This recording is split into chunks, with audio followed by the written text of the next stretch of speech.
दोस्तों, ये इस कहानी का दूसरा भाग है। यदि आपने अभी तक इस कहानी के पहले भाग को नहीं सुना तो उसे ज़रूर सुनिए।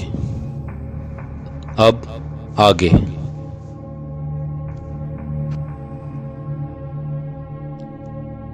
अगली सुबह जब पाटिल साहब की पत्नी राधा ने दरवाज़ा खोला तो देखा कि पूरे रूम में बदबू आ रही है और नीचे देखते ही वो चीख उठी। जमीन पर दत्तू की लाश पड़ी हुई थी। राधा की आवाज सुनकर पाटिल साहब और बच्चों समेत पूरा मोहल्ला जाग गया। पाटिल साहब ने आकर देखा और शौक से वो भी जमीन पर गिर पड़े। तुरंत ही मोहल्ले के लोगों ने पाटिल साहब के परिवार को संभाला और शांत करने लगे। अपने एक तमाचे और मार की पाटिल साहब को बहुत बड़ी कीमत चुकानी पड़ी थी। उनके तीनों बच्चों को भी भारी सदमा पहुंच चुका था। अपने बोले हुए एक झूठ की कीमत किसी की जान से चुकानी पड़ेगी, ऐसा राधा ने कभी सोचा भी नहीं था। उसे अपने किए पर पछतावा तो हो रहा था, परंतु अब बहुत देर हो चुकी थी। सबने मिलकर दत्तू का अंतिम संस्कार पूरा किया और शाम तक घर आ गए। पहुंचे हुए सदमे और दिन भर की थकान के कारण बच्चे जल्द ही सो गए, लेकिन पाटिल साहब और राधा को नींद नहीं आ रही थी।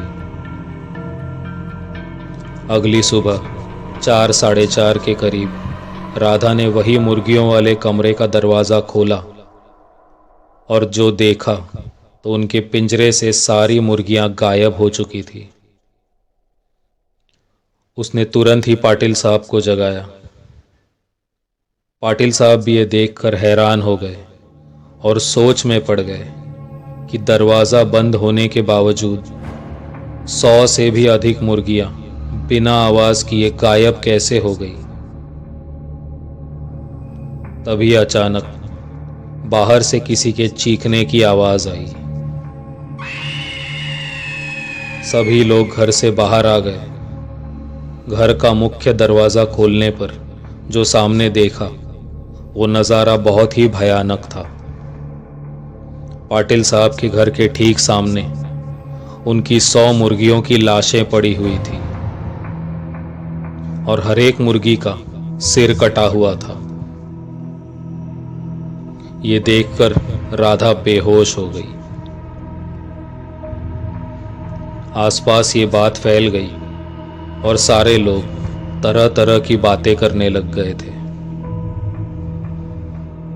पाटिल साहब जान गए थे कि ये चेतावनी है आगे होने वाली घटनाओं की, परंतु फिलहाल उन्हें अपने परिवार को संभालना ज़्यादा ज़रूरी लग रहा था। आगे कुछ दिन बीते और मामला ठंडा होने लगा कि तभी पाटिल साहब के गांव से एक तार आया। उन्हें सारे गांव वालों ने मिलकर तुरंत ही अपने गांव बुला लिया था। अपने परिवार की जिम्मेदारी राधा पर सौंपकर वे गांव चले गए। गांव वालों ने पाटिल साहब पर गैर जिम्मेदारी का आरोप लगाया और उन्हें गांव के बहुत बड़े पद से अपना इस्तीफा देना पड़ा। सारे गांव वालों ने मिलकर उन्हीं को दत्तू की मौत का जिम्मेदार ठहराया। अपनी इस बेइज्जती से पाटिल साहब के मन को बहुत गहरा सदमा पहुंच चुका था, लेकिन मन से ढीठ होने के कारण पाटिल साहब ने अपने आप को संभाला और अपने घर मुंबई लौट आए। घर आकर उन्हें जो बात पता चली उससे पाटिल साहब और भी ज़्यादा बिखर गए। उनकी गैर हाजिरी में मछली का कारोबार संभालने वाली उनकी नाव एक दूसरे बड़े जहाज से टकराकर टूट गई और बीच समंदर में ही डूब गई थी। अपने परिवार को इस सदमे से बचाने के लिए पाटिल साहब ने अपने दिल पर पत्थर रख लिया और अपनी पत्नी और बच्चों से कहा, डरना नहीं बच्चों, एक नाव के डूब जाने से हम गरीब नहीं हो जाएंगे। हमारे पास आज भी 2 दुकानें हैं और अब मेरा बड़ा बेटा सरकारी नौकरी भी तो करता है। अपने बेटे राजेश की पीठ थपथपाते हुए उन्होंने अपने परिवार को शांत किया और गांव में जो हुआ था उसे अपने मन में ही दबा लिया। पाटिल साहब जान चुके थे कि यदि वो कमजोर पड़ गए तो उनका सारा परिवार बिखर जाएगा।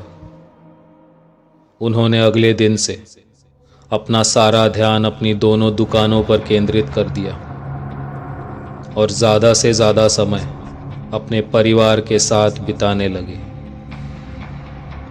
परंतु इन सब के बावजूद उनके मन में कई सवाल घूम रहे थे। दत्तू की मौत, गांव में हुई बेइज्जती और डूबी हुई नाव, इन सब ने पाटिल साहब की नींद हराम कर रखी थी।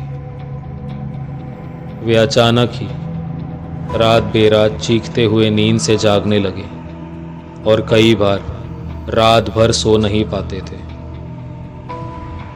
उनकी ये हालत देखकर राधा ने उन्हें एक सुझाव दिया कि रेखा की परीक्षा खत्म होते ही उन्हें किसी पवित्र स्थान पर जाकर माथा टेक आना चाहिए। लेकिन समय के आघोष में कुछ और ही छुपा हुआ था। कुछ दिन आगे बीते और अपनी 10वीं की परीक्षा के आखिरी पेपर वाले दिन रेखा घर आई ही नहीं। सारा दिन राह देखने और पुलिस में शिकायत करने पर भी उसका कोई पता नहीं चल रहा था। रात को रेखा के एक पुराने बैग से राधा को चिट्ठी मिली। उसमें लिखा था, माँ, मैं अपने स्कूल के एक लड़के टोनी से प्यार करती हूँ और जानती हूँ कि पिताजी इस शादी के लिए कभी तैयार नहीं होंगे। इसीलिए मैं और टोनी भागकर शादी कर रहे हैं। मुझे ढूंढने की कोशिश मत करना। इस चिट्ठी को पढ़ते ही पाटिल साहब पूरी तरह टूट गए और उन्हें दिल का दौरा पड़ गया। अगले 3 महीनों तक पाटिल साहब अस्पताल में ही थे और मौत से जूझ रहे थे। अपने पति और घर की ऐसी हालत देखकर राधा भी बिखर चुकी थी। उसे अपने किए पर पछतावा हो रहा था, लेकिन ये बात वो किसी को बता नहीं सकती थी। पाटिल साहब की अस्पताल से छुट्टी होते ही उसने अपना सारा ध्यान उनकी सेवा में लगा दिया और कुछ दिन बाद पाटिल साहब की सेहत बेहतर होने लगी। लेकिन वो दुकान पर जाने से कतराने लगे थे। उन्हें लगता था कि रेखा के भाग जाने से अब कोई उनकी इज्जत नहीं करता होगा और घर से बाहर निकलते ही सारे लोग उन पर हंसेंगे। उनकी गैर हाजिरी में उनका मंझला बेटा सुरेश उनके दुकानों की देखभाल करने लगा। कुछ दिन बीतने पर राधा ने पाटिल साहब से कहा कि उन्हें अब उनके कुल देवता के मंदिर जाकर माथा टेक आना चाहिए। दरअसल राधा को अपने किए हुए पापों की माफ़ी मांगने हेतु मंदिर जाना था। उसकी इस बात पर पाटिल साहब भी राज़ी हो गए, परंतु सरकारी नौकरी में होने के कारण राजेश को छुट्टी नहीं मिल पा रही थी। तो उसने अपने भाई सुरेश को माँ और पिताजी के साथ जाने की सलाह दी। सब ने राजेश की बात मानी और वे तीनों दर्शन करने निकल गए। अपने भगवान के मंदिर में माथा टेकने पर पाटिल साहब और राधा को बहुत सुकून मिला। और लगभग 4 दिनों बाद जब वे तीनों हंसी खुशी घर आए तो देखा दोपहर का वक्त होने के कारण घर में कोई नहीं था।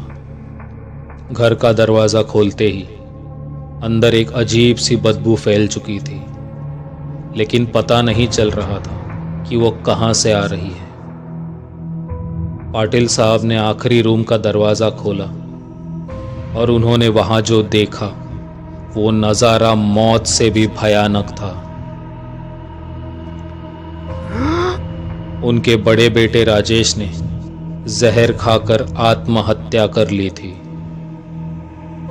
और उसकी लाश ठीक उसी जगह पर पड़ी थी जहां दत्तू की लाश पड़ी हुई थी। राजेश ने ऐसा क्यों किया ये कोई कभी जान नहीं पाया,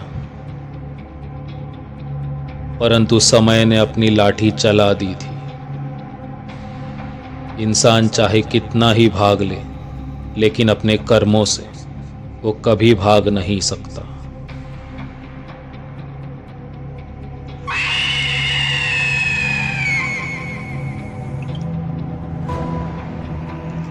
दोस्तों, यदि आपको मेरी ये कहानी पसंद आई हो तो हमारे चैनल को लाइक कीजिए और सब्सक्राइब कीजिए। मैं फिर लौटूंगा जल्द ही एक नई कहानी के साथ। धन्यवाद।